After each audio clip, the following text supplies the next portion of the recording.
This is incredible to see everybody out here. Thank you very much for being good citizens in a democracy. Thank you. Thank you.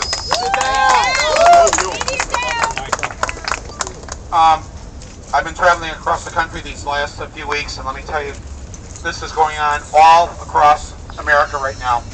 If you are with me, in fact, if anybody wants to come with me, we have a van.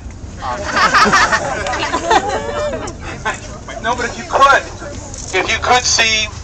see what I've seen, your spirits would be lifted. It is so heartening to see so many thousands upon thousands of people in not just the San Franciscos and the New Yorks and the LAs, but in Fayetteville, Arkansas. Last week, 400 people, 400 at Occupy Fayetteville.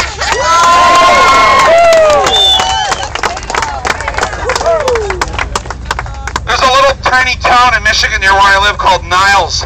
I don't think they have a few thousand people there. There were over 100 people at Occupy Niles. This isn't in an area of the state that's really considered Republican. You have a place out east of here, past Sacramento, called Grass Valley. Have you ever heard of it? Last weekend, there were 400 people at Occupy Grass Valley.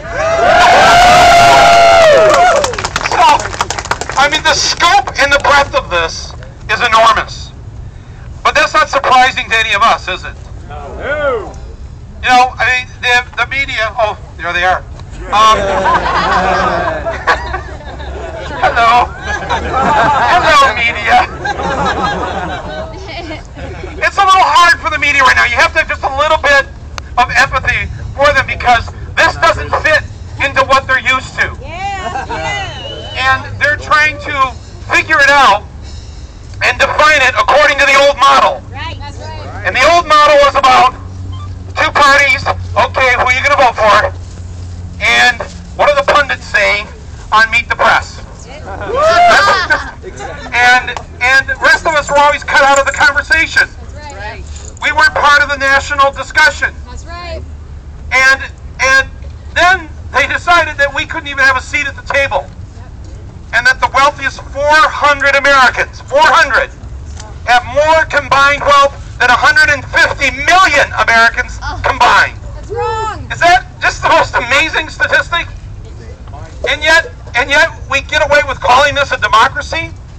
What democracy exists where 400 have more than 150 million and the upper 1% get to buy the entire political structure?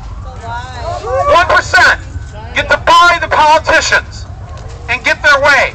Even after crashing the economy and almost destroying the livelihoods of the majority of Americans in 2008, they have successfully kept any regulations off of themselves in these last 3 years. It's amazing, isn't it? Yep. It's, I mean, if I came over to your house later today, assuming, I don't know, if you have... We got You're out of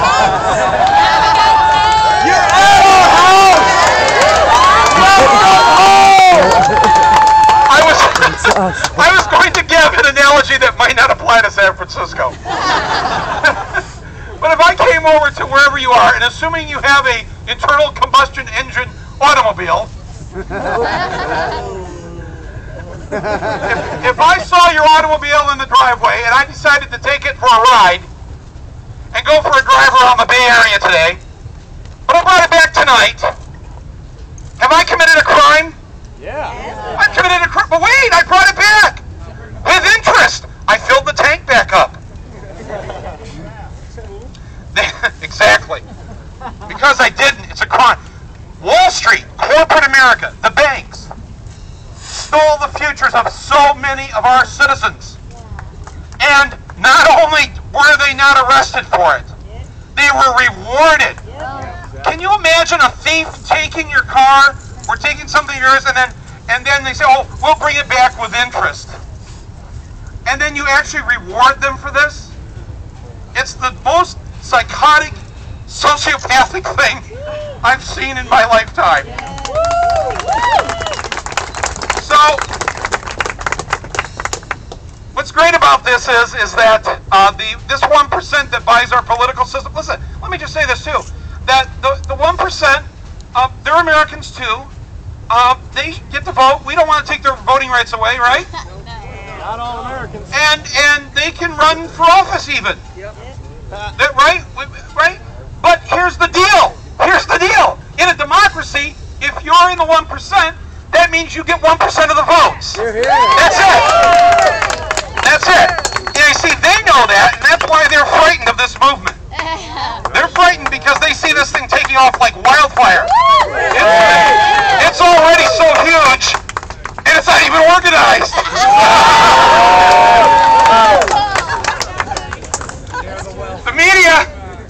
The media wants to know who organized this. Who organized this demonstration? Who organized all this? No leaders. I'll tell you who organized it. Bank of America organized it. Chase Bank organized it. Citibank organized it. ExxonMobil organized it. BP organized it. That's who organized this. Thank you. Thank you, Bank of America, for organizing us. By destroying the lives of so many people. By ensuring that we have a country with 50 million people with no health insurance. By ruining and decimating our educational system so that we now have 40 million functional illiterate adults in this country. 40 million who cannot read and write above a 4th grade level. That's the country that they've helped to create. Because of course, when it comes to education, what more do they need? As long as they graduate people who can operate the cash register at McDonald's or greet you when you come into Walmart. So, you okay? All right. Very good.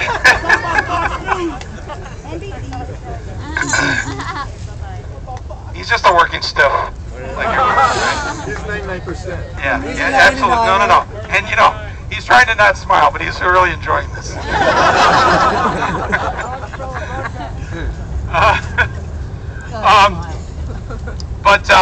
I lost my train of thought. I'm sorry. I thought you had fallen to the ground, and I thought this is not when the media. Robin Hood. So, right.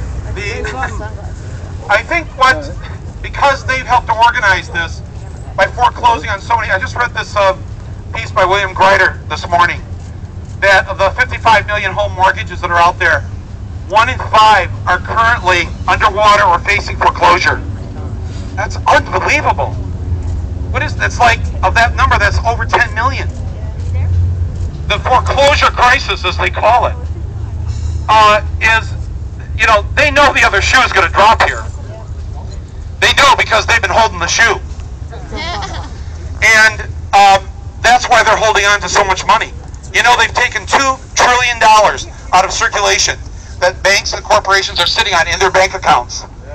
They never did that before. Before, they would invest the money to make more money, and they would invest it by, say, building a factory.